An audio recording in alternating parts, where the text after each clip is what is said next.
In this video, I'm going to show you how to place the rear intermediate brake hose, which goes from the frame down to the rear axle to connect the two brake lines together. The process is the same for both hoses. There's one for the left and one for the right. Let's get started. Right up behind the frame, you'll find the bracket that holds both brake hoses that go down to the rear axle. The procedure is the same for both, and it's the same brake hose even. So having said that, let's start by trying to remove the fitting that sits on the brake line. A lot of times those get seized up, and if it tries to spin the brake line with it, you want to stop, and you're going to want to spin the brake hose off the fitting instead of the fitting off the brake hose. That way you can save your brake line and still unthread this. So let's start with this. Typically this is an 11 millimeter. My fitting has already been changed and it is also partially rounded off, so I'm going to use some locking pliers to grab onto it.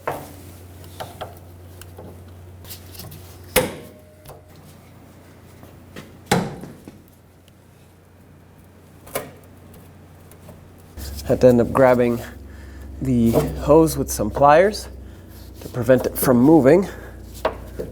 But it looks like my fitting is not only broken free from the threads, but broken free from the line, which is great news.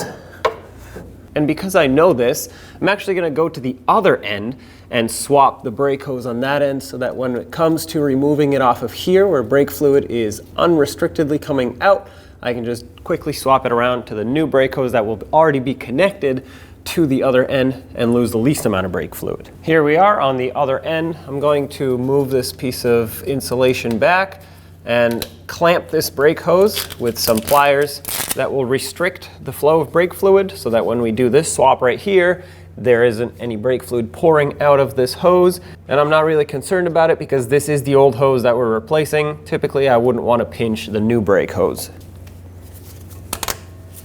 There we go. Using an 11 millimeter wrench, a flare nut wrench that is preferred so you don't strip out the fitting, loosen up this fitting that holds the brake line onto the hose.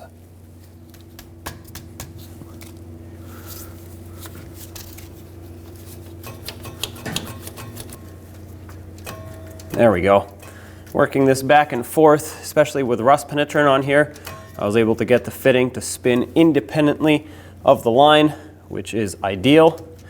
Now there will still be a little bit of brake fluid coming out of here as soon as this gets disconnected, so have a collection bucket ready to catch said fluid.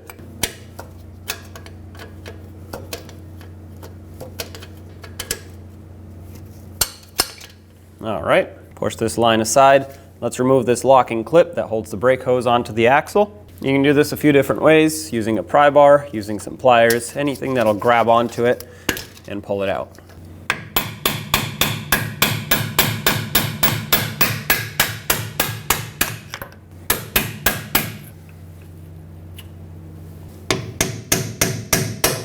There we go. Tap this out. And there's the brake hose. Let's set this aside and stick the new one through. I'm going to make sure that there isn't any debris that's going to get in the way here.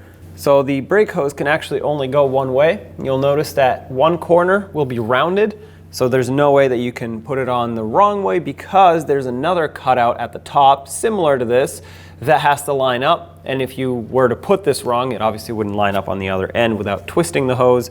And that is why this is designed so you can only put it in one way. So slide this hose through and turn it until it falls right into place. Take the locking clip and slide it down. And start on the fitting. To make it easier to start this line in, I'm going to use a regular wrench, not a flare nut wrench. Keep in mind that with these lines, or fittings I should say, if they're not perfectly lined up with the threads, they will not start in, which can make things quite tricky. All right, looks like I got it.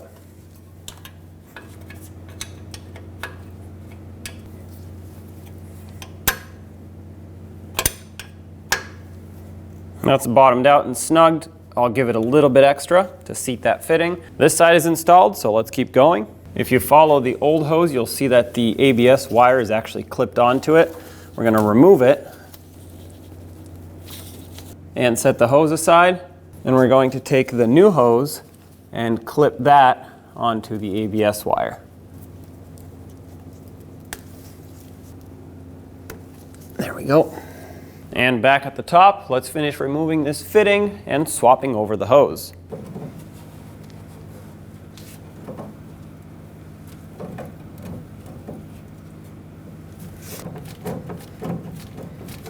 All right, brake fluid is starting to leak, so I have that collection bucket ready. And let's remove the locking clip for the hose, just like we did on the other side. This is the same type of clip.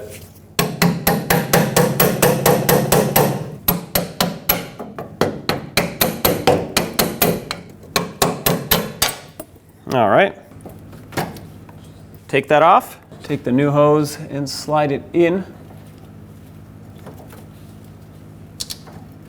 Make sure that cutout lines up. I'm going to install the locking clip so that I can lock the brake hose in. Doesn't matter in which direction you put it on, that was just easier for me to hammer it that way. And this is going to make it a whole lot easier to start that fitting on. And speaking of starting the fitting on, let's do just that.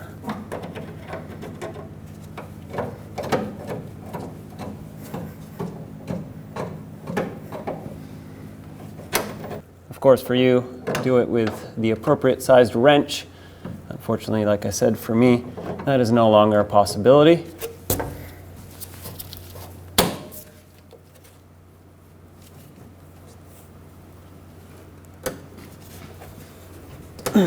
Okay. Well, this is all installed at this point. Let's clean it up with some brake parts cleaner to ensure that we have a clean area so that we can spot any potential leaks. And then let's bleed the air out of the system.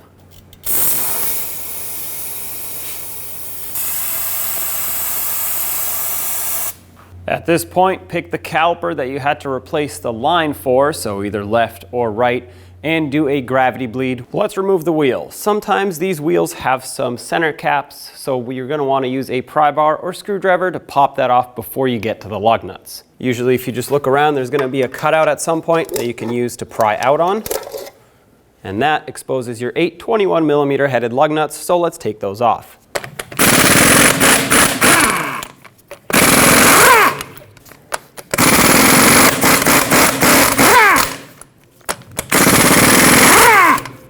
With those off, remove the wheel and set it aside. Let's remove the bleeder screw cap. And then using a 10mm wrench, open the bleeder screw up. We're going to do a gravity bleed, and this will entail opening up the bleeder screw to let gravity pull fluid into the caliper and of course push the air out naturally. Now this should get most, if not all, of the air out of this system, or at least out of this line and caliper. But if you think you still need to bleed, do a full manual brake bleed, which you'll see how to do at the end of the video, and that should definitely take care of the air. For now, let's just wait for the gravity bleed to be done. What we're looking for is a steady trickle of clean fluid with no air bubbles coming out. We have a clean, steady trickle of brake fluid with no air bubbles, so I'm going to close this off. Snug it, clean this off with brake parts cleaner. And once it has dried up, make sure you cap this off with your bleeder screw cover so that it doesn't get clogged up with debris. Let's get the wheel back on. Start on all 8 lug nuts. We'll bottom them out in a cross pattern, and also in a cross pattern, torque them to 165 foot-pounds.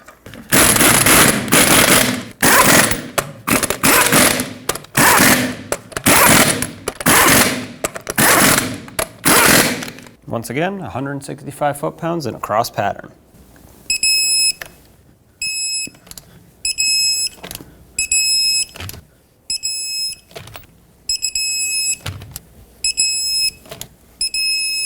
Double check them if you want. And then of course, if your vehicle had these lug nut covers, go ahead and put these back on, line them up, tap them on, and there you have it. Don't forget to top off the master cylinder, pump up the brake pedal, and take it for a road test. On the driver's side of your engine bay, you'll find your brake master cylinder. Looking closer, I'm going to use a rag and just wipe off all the debris that's around here since it has some sand and buildup. I don't want any of it getting into the master cylinder, contaminating my fluid. Once you have it wiped off, remove the cap, and if you read it, it'll say that you need .3 brake fluid to fill this system. Now typically I would remove all of the old brake fluid that's in the master cylinder. However, I know for sure that in my case I just put fresh fluid in this master cylinder, so I'm not going to be removing it. However, if you didn't just put brake fluid in it, I highly recommend removing it with a vacuum pump with a little reservoir on it, or a fluid transfer pump. Once you've removed most of your fluid, top it off with fresh .3 brake fluid all the way to the max line. We are now ready to start the bleeding process. The sequence on this truck is going to be starting at the right rear wheel, that's the passenger side rear. Then you move over to the left rear, driver's side rear that is. Then you want to top off the master cylinder so it doesn't go too low on fluid. Then you move over to the right front and bleed that caliper. And then lastly the left front, which is the driver's side front caliper. After that you top it off again. And if you feel that you need to bleed more, repeat the same procedure in the same sequence until you're satisfied with the feel of the brake pedal, not forgetting to top it off every other caliper. We are now at the right rear caliper and we're going to put a 3/8 wrench on the bleeder screw. Have a collection bucket underneath ready to catch the fluid. I actually have this hose attached to a little bottle that's going to do that for me. And of course an assistant in the vehicle ready to pump up that brake pedal so we can actually create pressure and bleed the system. I'm going to set this up and you can go ahead and pump.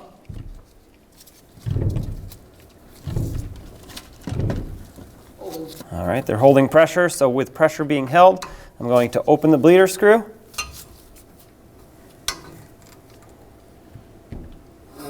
Okay, pedal hit the floor, so I'm going to close it off. Go ahead and pump again.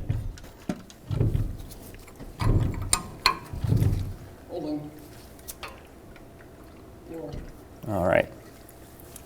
Go ahead and pump one more time. This is nice clean brake fluid. You want to do this until you see clean brake fluid and of course no air bubbles coming out of the bleeder screw. All right. Perfect.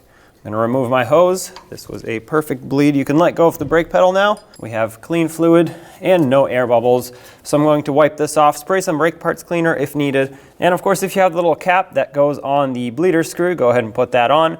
Now we're going to repeat the process on the left rear caliper, do the exact same thing, and then top off the master cylinder and move to the front.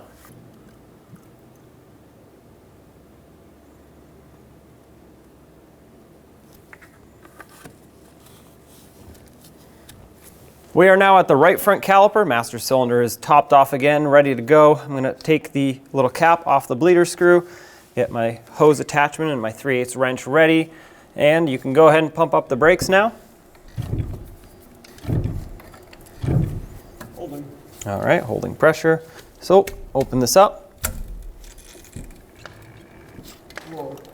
Okay, hit the floor, close it. All right, go ahead and pump again.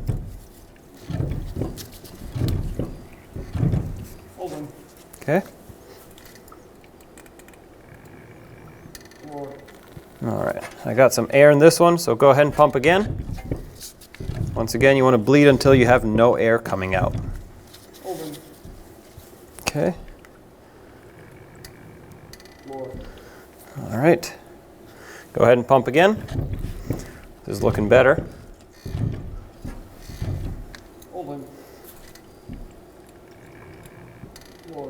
Perfect. You can let go of the brake pedal now. No air in this one. The air that was visible in the hose was actually just from a bad seal right around the end of it. So I'm going to clean all this off. Use some brake parts cleaner if needed to rinse off the brake fluid.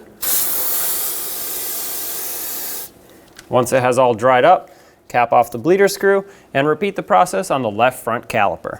Now that we're done bleeding, let's top off the master cylinder one last time to make sure it's full.